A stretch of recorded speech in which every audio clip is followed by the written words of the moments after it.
జరిగింది. వ్యవసాయ, ఆరోగ్య, విద్య, బీసీ సంక్షేమ ఇలా ఎన్నో రకాలైన శాఖలన్నిటికీ కూడా అత్యధికంగా ఈరోజు బడ్జెట్ని కేటాయించి ఇది ప్రజల బడ్జెట్గా ఈరోజు అసెంబ్లీలో ప్రవేశపెట్టుకోవడం జరిగింది. ఇందుకు పయ్యావుల కేశవ్ గారికి, లోకేష్ అన్న గారికి, అదేవిధంగా చంద్రబాబు నాయుడు గారికి ప్రత్యేకమైన కృతజ్ఞతలు యావత్ ఆంధ్ర రాష్ట్ర ప్రజల తరఫున. అయితే ఈరోజు బీసీ వెల్ఫేర్ కి మనం సంబంధించి చూసుకుంటే దాదాపుగా 47,000 కోట్ల రూపాయలు బీసీ సంక్షేమానికి ఈరోజు కేటాయించి బీసీల అభివృద్ధి ధ్యేయంగా పనిచేస్తుంది ఈ ఎన్డీఏ కూటమి ప్రభుత్వం అని చెప్పి మరొకసారి నిరూపించుకోవడం జరిగింది. గత బడ్జెట్లతో మనం పోల్చుకుంటే అత్యధిక భారీ కేటాయింపులు బీసీ వెల్ఫేర్కి ఈరోజు కేటాయించడం జరిగింది.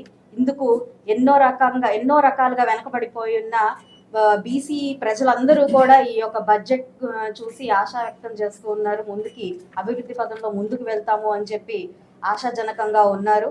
ఇందుకు మన బీసీ వెల్ఫేర్ శాఖ మంత్రి గారు సవితా గారికి, అదేవిధంగా కేశవ్ గారికి ప్రత్యేకమైన కృతజ్ఞతలు తెలుపుతున్నాము.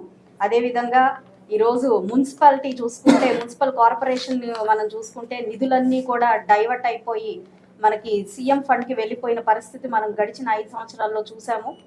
ఇప్పుడు అలాంటి ఇక్కడ పడుతున్న ఎన్నో రకాలైన ఇబ్బందుల్ని చూసి కార్పొరేషన్ స్థాయిలో కూడా గ్రామానికి కూడా ఒక వస్తువులు ఉండే, ఒక మౌలిక వస్తువులు లేని పరిస్థితిని కార్పొరేషన్ దృష్టిలో చూసుకొని ఈరోజు ఆ కార్పొరేషన్ నిధులు అక్కడే ఉండాలి అని చెప్పి ఒక చక్కటి నిర్ణయం తీసుకున్నారు. ఇది అత్యధికంగా భారీగా అటు మనకి రాష్ట్రానికి ఇబ్బందికరంగా ఉన్నప్పటికీ కూడా ఈరోజు ఎక్కడి నిధులు అక్కడే ఉండాలి, ఆ యొక్క ప్రాంత అభివృద్ధి చాలా ముఖ్యము అని చెప్పి ఇలా చేయడం నిజంగా చాలా హర్షణీయము.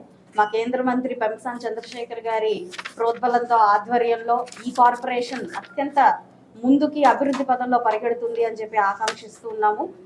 ఎప్పుడు కూడా మాట్లాడుతున్నప్పుడు మాటల్లో దొరలే చిన్న చిన్న తప్పుల్ని పట్టుకొని వెక్కిరింతలతో, అవహేళనతో ఒక బాధ్యత రహితమైన ప్రభుత్వాన్ని గడిచిన 5 సంవత్సరాల్లో చూసాము.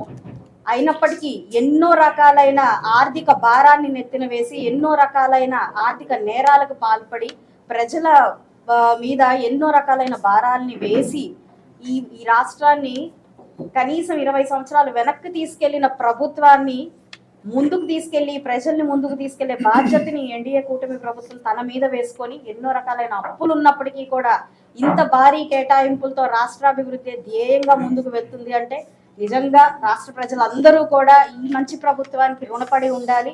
ఇటు సంక్షేమాన్ని వదలకుండా, అటు అభివృద్ధిని వదలకుండా ఎంత కష్టమైనప్పటికీ కూడా ఈ రాష్ట్ర శ్రేయస్సు కోసం ముందుకు వెళ్తూ ఉన్నాము.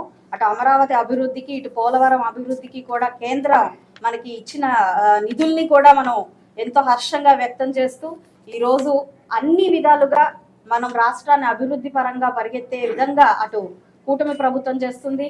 ఇక్కడ కేంద్రం నుంచి కూడా మా ఎంపీ గారు, అదేవిధంగా స్థానిక ఎమ్మెల్యేలు అందరం కూడా ప్రతి నియోజకవర్గ అభివృద్ధి కోసం పాటుపడతాము, ప్రజల కోసమే మేము ఉన్నాము అని చెప్పి వారికి ఈ